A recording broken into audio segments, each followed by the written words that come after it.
कि अगर कोई इन्वेस्टर है जिसने 25 साल में 5,000 से इन्वेस्ट किया तो अगले 35 साल में उसका कॉर्पस हो सकता है 2.75 करोड़। अगर उसने 25 की बजाय उसने सोचा वेट करता हूँ अभी बाकी चीजें कर लेता हूँ और 35 से वो इन्वेस्टमेंट स्टार्ट किया 5,000 पर मंथ तो उसका कॉर्पस कुल तो 10 साल का डिले 1.75 करोड़ वो। तो आप रिटायरमेंट के बाद गरीबी का प्लानिंग कर रहे हैं और सही प्लानिंग नहीं है। उनका जो रिटायरमेंट का पैसा था वो उनको लाइफ के एंड तक नहीं चलता, उससे पहले ही खत्म हो जाता है। वो बहुत डेंजरस सिचुएशन होती है। सर ये तो काफी कॉमन मिथ है कि मार्केट लिंक प्लान तो काफी रिस्की है, कि एफडी ही सेफ है, वो बेटर है rather than market. Real risk ये है कि आपसे पहले आपका रिटायरमेंट कॉर्पस खत्म हो गया तो फिर क्या होगा? FinVision. Yes. Decision.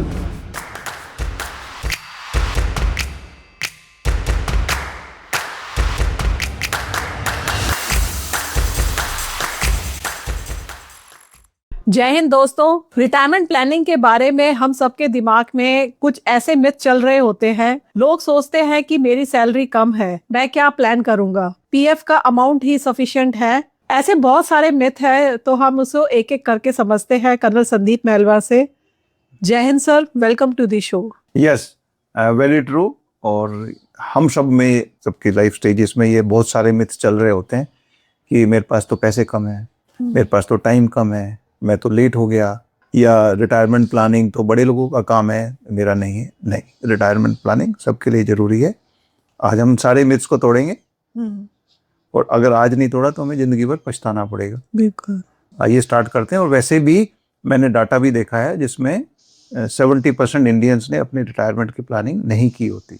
और वो 50 साल की उम्र जब आ जाती है तब उन्हें सडनली रियलाइज होता है कि ये तो रिटायरमेंट का टाइम है। एंड स्पेशली आर्म फोर्सेस में अब तो यंग रिटायर हो जाते हैं। अगर जेसीओ जवान अगर सूबेदार भी बन गए तो 50-52 में रिटायर हो गए। और ऑफिसर्स तो 99% ऑफिसर्स 54 ईयर्स में रिटायर हो जाते हैं।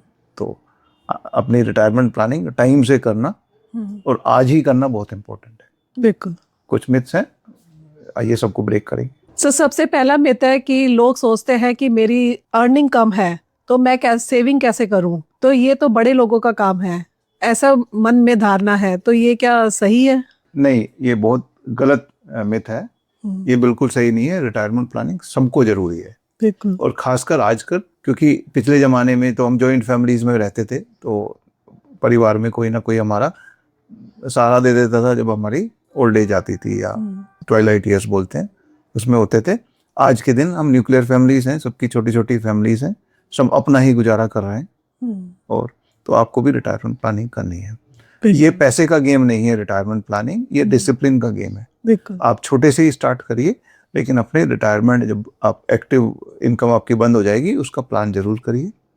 और एक कोई अफसर है या जवान है, अगर जवान की भी बात करें तो उनको 40-45 हज़ार तो सैलरी मिलती है। अगर वो रिटायरमेंट प्लानिंग अच्छी तरह करते हैं और 3,000 पर मंथ से ही इन्वेस्ट करते हैं और मार्केट में उन्होंने सही इन्वेस्टमेंट चूज किया है, तो अगर 20-22 साल में रिक्रूट हो जाते हैं, ऑफिसर्स 24-25 साल में कमीशन हो जाते हैं। तो अगर आप 25 में भी स्टार्ट कर रहे हैं तो आपके पास 60 ईयर्स तक 30 साल हैं, तो 30 साल में 3,000 पर मंथ ही आपको तकरीबन 2 करोड़ रुपए का कॉर्पस बन सकता है, जो कि अच्छा कॉर्पस होगा। 3,000 से 2 करोड़? यस, 3,000 से भी 2 करोड़ मार्केट इंस्ट्रूमेंट ने पिछले 30 सालों में बनाए हैं। और डिसिप्लिन तरीके से बहुत सारे म्यूचुअल फंड हैं जिन्होंने बनाए हैं, बनते हैं। तो ये डिसिप्लिन का गेम है। जल्दी स्टार्ट करिए और लगे रहिए। हम सब जानते हैं कि 30-35 साल बाद जो आपके पास 2 करोड़ बनेंगे उसकी आज के 2 करोड़ के बराबर वैल्यू नहीं है। नहीं, बिल्कुल नहीं है। लेकिन वो फिर भी काफी वैल्यू आपके आज भी उस पैसे के इक्विवेलेंट, जो हम अगर टाइम वैल्यू से भी कैलकुलेट करें तो काफी गोल अचीव हो सकते हैं। ओके। तो small investment long time is equal to wealth creation. बिल्कुल। कम पैसे वाला को रिटायरमेंट प्लानिंग नहीं करनी, गलत मिथ है। और इसको आप छोटे से ही स्टार्ट करिए, लेकिन जल्दी स्टार्ट करिए। आप रिटायरमेंट सक्सेसफुल हो जाएगा। सर दूसरा मिथ है कि अभी खर्चा ज्यादा है, जब सैलरी बढ़ेगी तब मैं इन्वेस्ट करूंगा। यस, ये हम सब सोचते हैं कि अभी जिंदगी जी लेते हैं, यंग एज है। नहीं, अपनी जिंदगी भी जीनी है। और सैलरी भले ही कम है, उसका प्रोपोर्शनेट इन्वेस्ट करिए, जो हम एक थंब रूल बोलते हैं कि 50-30-20 वाला रूल। तो आपने 20% तो आपने इन्वेस्ट करना है, ओके। जो आपका जो भी सैलरी है। तो आप छोटे से ही स्टार्ट करिए, अभी करिए। और ये आपका ये सोचना कि जब सैलरी बढ़ेगी तब मैं इन्वेस्ट कर लूंगा, नहीं। अगर आपके आज के दिन पूरी सैलरी खर्च कर रहे हो तो एक पार्किंसन रूल भी है, वो बोलता है, और वो हर जगह फिट होता है। तो वो बोलता है कि जैसे ही आपकी जितनी भी सैलरी बढ़ती है उतनी खर्चे बढ़ जाते हैं। सैलरी बढ़ेगी तो आप लाइफस्टाइल भी अपग्रेड करोगे, बिल्कुल। अगर सैलरी और ज्यादा बढ़ गई तो आप अपनी गाड़ी भी अपग्रेड करोगे, घर भी अपग्रेड करोगे, घर का फर्निशिंग, खाना पीना भी अपग्रेड करोगे, तो पूरा वो लिमिट भर लेगा। तो आज ही इन्वेस्ट करिए और डिसिप्लिन तरीके से इन्वेस्ट करिए, and that is the way to go. Not wait for the increment या अगले साल नहीं करना है। इसी में आपको मैं कॉस्ट ऑफ डिले इफेक्ट बता सकता हूँ कि अगर कोई इन्वेस्टर है जिसने 25 साल में 5,000 से इन्वेस्ट किया, तो अगले 35 साल में उसका कॉर्पस हो सकता है 2.75 करोड़। ओके। लेकिन अगर उसने 25 की बजाय उसने सोचा वेट करता हूँ, अभी बाकी चीजें कर लेता हूँ, और 35 से वो इन्वेस्टमेंट स्टार्ट किया 5,000 पर मंथ, तो उसका कॉर्पस कुल 1 करोड़ ही होगा। तो 10 साल का डिले 1.75 करोड़ गोन। बिल्कुल, जितना जल्दी स्टार्ट कर लो Yes. उतना बेटर है। बहुत इंपॉर्टेंट है, जल्दी स्टार्ट करे, कम सैलरी से ही स्टार्ट करे, कम अमाउंट ही इन्वेस्ट करे। और अदर बेस्ट तरीका तो है जो स्टेप अप शिप भी होता है, अगर मार्केट म्यूचुअल फंड में इन्वेस्ट कर रहे हो, कि आज आप अपनी सैलरी का 20% इन्वेस्ट करो, और जब आपकी सैलरी 10% से बढ़े तो उसको इन्वेस्टमेंट इंक्रीमेंट भी बढ़ाओ। तो वो बेस्ट तरीका है, लेकिन कम से कम स्टार्ट जल्दी करना है। इस मिथ में ना रहे, आपको बाद में बहुत पछताना पड़ेगा। सर, फौजी भाइयों को लगता है कि पेंशन और डीएसओपी ही काफी है, और सिविलियंस को लगता है कि पीएफ और ग्रेट्युटी ये ही काफी है। क्या ये काफी नहीं है? बिल्कुल नहीं है। देखो, ये फिक्स इनकम इंस्ट्रूमेंट्स हैं, बट हम लकी हैं आर्म फोर्सेस में कि हमारे पास डीएसओपी इकट्ठा हो जाता है और पेंशन भी मिल जाती है, ग्रेच्युटी भी मिलती है। वो लकी है, अच्छा है। तो लेकिन इसके लिए आपने एडिशनल इन्वेस्टमेंट करना होगा, क्योंकि अगर आप केवल फिक्स इनकम इंस्ट्रूमेंट में विश्वास रखते हैं तो आज के दिन डीएसओपी जैसे 7.1 दे रहा है। बिल्कुल। आपका जो लाइफस्टाइल इन्फ्लेशन है, गवर्नमेंट तो बोलती है तकरीबन 4 से 6% हमारा इन्फ्लेशन है, उसी हिसाब से आपका डीए बढ़ता है। एंड जब आप रिटायर हो जाएंगे तब तो आपको डीए केवल अगर आपको पेंशन मिल रही है उसी पे मिलेगा, अगर पेंशन नहीं है तो नहीं मिलेगा। बिल्कुल। उसी हिसाब से आपका इंक्रीमेंट जो इन्वेस्टमेंट है वो बढ़ रहा है। लेकिन आप अगर लाइफस्टाइल इन्फ्लेशन देखें तो हमारा 8 से 10% कम से कम है। अगर एजुकेशन वाला इन्फ्लेशन लगाएं तो वो 10 से 12% है। तो अगर आपका ये इंस्ट्रूमेंट कुल दे रहे हैं आपको, अगर एफडी वगैरह या डीएसओपी वगैरह 7% दे रहे हैं, और उसमें टैक्स भी कट जाता है एफडी में तो, या डेट फंड में, तो आपको कुल मिला के 5% ही आता था। बिल्कुल। आपका इन्फ्लेशन हो रहा है 10% तक, तो आपको इन ए वे 5% का हर साल लॉस हो रहा है।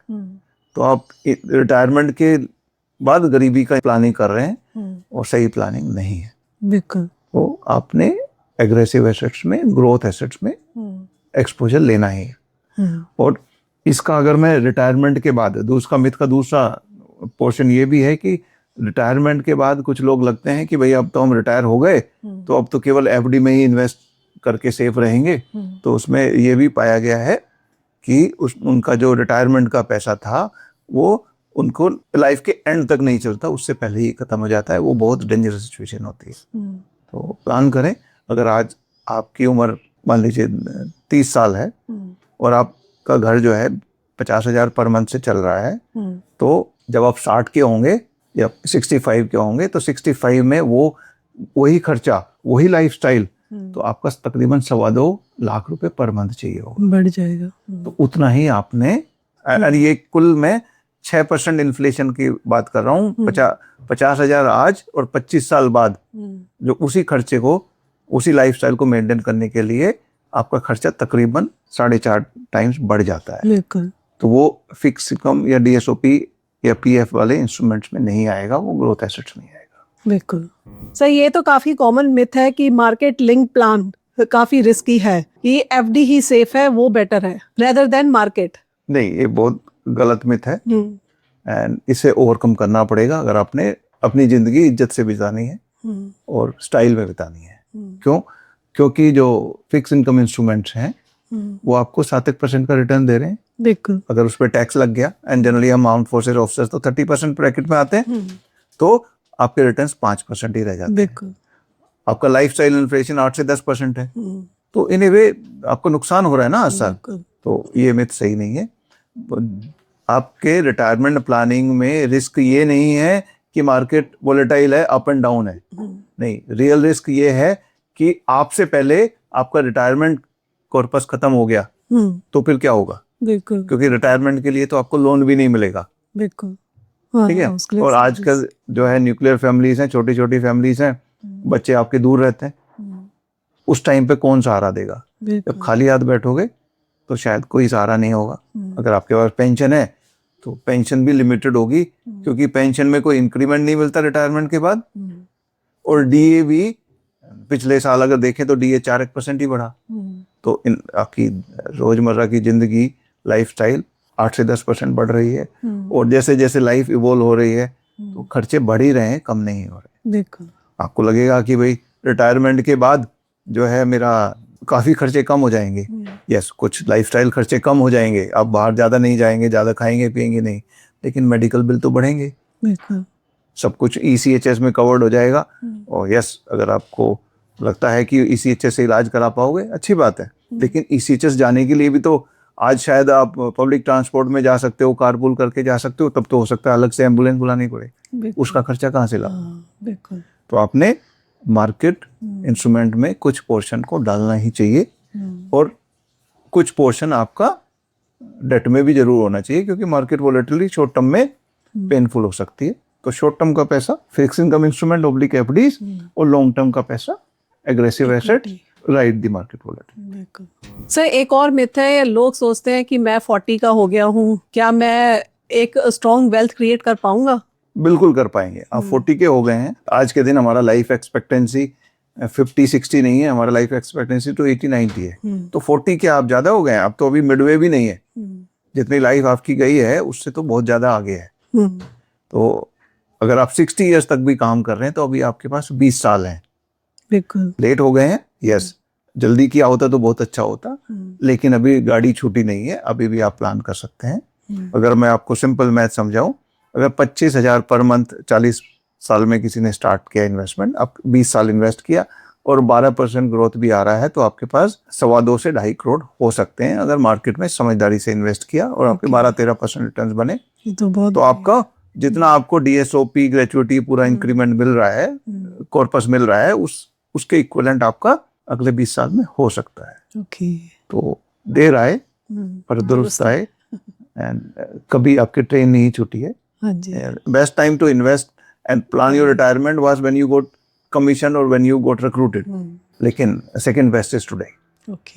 कल का इंतजार ना करें, वो बहुत लेट हो जाए। बिल्कुल। सर, लोग सोचते हैं कि रिटायरमेंट प्लानिंग करना तभी पॉसिबल है जब आपके पास मोटा पैसा हो। अगर मेरे पास मोटा पैसा ही नहीं है तो क्या मैं रिटायरमेंट प्लानिंग कर पाऊंगा? यस, ये लोगों का बहुत बड़ा भ्रम है कि जब तक लमसम नहीं है या अच्छा खासा कॉर्पस नहीं है तो रिटायरमेंट प्लानिंग नहीं हो सकती। बिल्कुल गलत है। रिटायरमेंट प्लानिंग में process is more important then the amount. तो आप रिटायरमेंट प्लानिंग का प्रोसेस समझें, किसी एडवाइजर से कनेक्ट करना है या हमसे कनेक्ट करना है, तो रिटायरमेंट प्लानिंग के बेसिक कॉन्सेप्ट समझे। क्योंकि रिटायरमेंट प्लानिंग आपने उसके लिए करनी है कि रिटायरमेंट के बाद आपकी लाइफस्टाइल क्या होगी, उसके लिए कितना कॉर्पस चाहिए, क्या रिटायरमेंट के बाद भी आपके लाइफ गोल्स होंगे, हो सकता है आपके बच्चे के बेटे की या बेटी की शादी ना हुई हो तो उसके लिए भी कॉर्पस चाहिए, उसके बाद घूमना फिरना है, तो आपने कोई ट्रस्ट चलाना है, कुछ सोशल वेलफेयर स्कीम चलानी है, उसके लिए पैसा चाहिए। तो उन गोल्स को आइडेंटिफाई कराइए और आप उसके लिए टाइम पीरियड को कैलकुलेट करिए और अपनी रिटायरमेंट प्लानिंग आज ही स्टार्ट करिए। You can start small but start early. Best होगा SIP स्टार्ट करिए, ज़्यादा नहीं बचा सकते, कम करिए, और जैसे जैसे आपकी पे इंक्रीमेंट होता है या कहीं से ग्रांट आता है या कहीं से आपके पास एरियर्स आते हैं, फील्ड पोस्टिंग में आपको फील्ड अलाउंस वगैरह मिलता है, प्रमोशन होते हैं तो इंक्रीमेंट मिलता है, उसको आप इंक्रीमेंटली अपने रिटायरमेंट कॉर्पस में ऐड करते रहिए और स्टार्ट आज ही करिए। आपको लमसम का वेट करने का बिल्कुल जरूरत नहीं। बिल्कुल। छोटी अमाउंट से भी स्टार्ट हो सकता है, और बूंद बूंद से ही घड़ा बनता है, हम सबने देखा है। बिल्कुल ऐसा नहीं है कि जब बाल्टी पानी ही डाल के घड़ा बनना है, बूंद बूंद से ही बढ़ता है। बिल्कुल। तो स्टार्ट करिए। सर एक कॉमन बिलीफ है कि मेरा घर और प्लॉट जब मुझे पैसों की नीड होगी तो मैं उसे बेच दूंगा, रिटायरमेंट प्लानिंग इसी में बेस्ड है, तो क्या ये सही स्ट्रेटेजी है? नहीं, देखो हम सबको जमीन से, प्लॉट से बहुत लगाव है और होना भी चाहिए, लेकिन प्रॉपर्टी इन्वेस्टमेंट, यस उन्होंने रिटर्न्स भी दिए हैं, लेकिन वो केवल एसेट से काम नहीं चलेगा, आपको कैश फ्लो चाहिए। आपको कैश फ्लो चाहिए रिटायरमेंट के लिए। उसकी वैल्यू बढ़ जाना और इलिक्विड होना आपके किसी काम का नहीं है, क्योंकि आपको तो मंथली रिक्वायरमेंट होगी to add to your monthly pension और मंथली एनपीएस से जो रिटर्न आ रहे हैं, उसको ऐड करने के लिए आपको कैश फ्लो चाहिए। बिल्कुल। तो प्रॉपर्टी 1 लाख, अगर प्रॉपर्टी है आपके पास 1 करोड़ का कोई घर है, तो उसमें आपको 1 करोड़ के घर का किराया आज के दिन 20,000 पर मंथ है। क्या वो उस पे आपकी रिटर्न्स कितने, 2-2.5% रिटर्न है? क्या वो ऑप्टिमम इन्वेस्टमेंट है? आंसर तो नहीं है। आपको चाहिए स्ट्रॉन्ग कैश फ्लो बनाना है। आपके पास खेती की जमीन है, खेती की जमीन का तो और भी बुरा हाल है कि 1 करोड़ की आपने जमीन ली, 1 एकड़ जमीन है, 1 किला जमीन है, और उसका अगर किसी को पैसों पे उसको दोगे, लीज करोगे या दूसरे किसान को दोगे, तो आपको 20-25 हजार रुपए या एट मैक्स 50 हजार रुपए पर ईयर ही आ रहे हैं। क्या वो सफिशिएंट है? होगा तो नहीं। तो आपको कैश फ्लो बनाना है। तो कैश फ्लो के लिए आपने जो है एसेट्स में डाइवर्सिफाई करना है, और उसके लिए फाइनेंशियल इंस्ट्रूमेंट बेस्ट होते हैं। क्योंकि आपको अगर घर किराए पे देना है तो वहाँ पे किराएदार ने रहना है, और किराएदार ने टाइम पे पैसे देने हैं। बिल्कुल। सेम आपकी खेती की जमीन है, तो किसी ने उस पर कुछ उगाना है, पैदा होगा तो आपको वो जो भी रिटर्न्स हैं उसके वो देगा। बिल्कुल। लेकिन अगर नहीं हुआ तो इससे बेस्ट है फाइनेंशियल इंस्ट्रूमेंट में जाइए, जिसमें कि म्यूचुअल फंड एक अच्छा इंस्ट्रूमेंट है, बाकी डायरेक्ट इक्विटी भी हो सकता है, बाकी पोर्टफोलियो भी हो सकता है, लेकिन वो रिटायरमेंट प्लानिंग के लिए तो नहीं है। वो तो जब आपकी एक्युमुलेशन स्टेज होता है उसके लिए होता है। तो म्यूचुअल फंड में जाइए, म्यूचुअल फंड से आपको डिविडेंड भी आते हैं, और नहीं तो आप मंथली SWP जो कि सिस्टमेटिक विड्रॉल प्लान होता है वो भी कर सकते हैं। वहाँ पे आपको एश्योरिटी है कि जितने पैसे आपको चाहिए जब चाहिए वो आएंगे। आपको मंथली चाहिए, मंथली SWP कर सकते हो। आपको इंस्टेंट बेस या कोई ओकेजन बेस करना है वो कर सकते हो, ट्रिगर बेस भी कर सकते हो। जब आपको चाहिए 2 दिन में आपके पैसे गारंटी से आपके अकाउंट में आ जाते हैं। So that's a better strategy. और दूसरा, म्यूचुअल फंड में जब आप डालोगे तो उसमें आप ग्रोथ एसेट्स का फायदा भी उठा सकते हो, जिससे कि आपका रिटायरमेंट कॉर्पस आपके लाइफ से बियॉन्ड भी चले, कि आप कुछ लेगेसी भी बना के जा सकते हो। क्योंकि अगर आप फिक्स इंस्ट्रूमेंट्स या वैसे किसी एसेट में फंस गए तो लेने के देने पड़ सकते हैं। So that is a better strategy. And just depending on plot land may not suffice, क्योंकि मैंने कई बार ये भी देखा है, 1-2 हमारे पास इन्वेस्टर आए, जैसे कि हमने इस पे ब्लॉग भी लिखा था, कि उनके पास है तो दिल्ली में उनके परिवार के पास 30-40 एकड़ जमीन, लेकिन भाइयों में और सिस्टर में केस चल रहा है, तो ना तो किसी काम का है, कोर्ट कचहरी के चक्कर ही लग रहे हैं, और वो ऑलमोस्ट 70 के हो गए। They are not able to use that asset which is worth more than 100 crore. वो एसेट खुद होने के बावजूद भी वो गरीब है। बिल्कुल। तो ऐसा ना होने दें, स्मार्ट इंस्ट्रूमेंट में चूज करें। Financial instrument could be the best. बिल्कुल। सर एक आखिरी point, I want to stay financially independent without relying on my children. ये सबका सपना होता है, पर अक्सर मिथ बनकर रह जाता है। यस, आप अगर टाइम से प्लान करेंगे और एक सिंपल स्ट्रेटजी फॉलो करेंगे कि SIP plus step up SIP invest करते करते retirement corpus and then SWP from the retirement corpus, that is the best way. क्योंकि रिटायरमेंट के बाद पहली बात तो आपको लोन नहीं मिलता है, दूसरा बच्चों पे बोझ ना बने, एक उनके लिए एसेट क्रिएट करें और एक इंडिपेंडेंस क्रिएट करें, अपनी फाइनेंशियल इंडिपेंडेंस से जिए और इज्जत से जिए और एक अपना स्टेटस बना के रखें। वही सब चाहेंगे तो उसके लिए रिटायरमेंट मिथ्स जो हैं, जो हमने 7 मिथ्स आपको आज बताए हैं, उनके बारे में जानकारी रखिए, उनको डिस्पेल करिए, उनको बस्ट करिए और उनसे ओवरकम करके अपनी रिटायरमेंट प्लानिंग जरूर करें और अपने जो ओल्ड एज के ट्वाइलाइट ईयर्स जो हैं उन उसमें इज्जत से जिए। बिल्कुल। और सीना तान के जी, and that is the way. So उसके लिए रिटायरमेंट प्लानिंग आज ही जरूरी है। बिल्कुल। कल की होती तो बहुत अच्छा होता, आज नहीं आज की भी तो ज्यादा लेट- लेट नहीं हुआ। आज नहीं की तो लेट हो जाएंगे। रिटायरमेंट प्लानिंग हम अपने कंपनी में काफ़ी लोगों की कर रहे हैं, स्पेशली आर्म्ड फोर्सेस की, तो हमें कांटेक्ट कर सकते हैं। और इसी के लिए हमारा 2 बकेट स्ट्रेटजी है, जो more than 280 armed forces officers को सब्सक्राइब किए हुए हैं और यूटिलाइज कर रहे हैं। So that could be a good step for your retirement planning and post retirement life. तो उसका यूट्यूब वीडियो भी है, वो आप देख सकते हैं। तो दोस्तों, अगर आपको हमारी ये वीडियो पसंद आई हो तो लाइक, शेयर और सब्सक्राइब करना ना भूलें। अगर आपकी कोई भी क्वेरी है इसके रिगार्डिंग, तो आप हमें नीचे कमेंट सेक्शन में लिख के भेज सकते हैं और उसका जवाब हम जरूर देंगे। Thank you.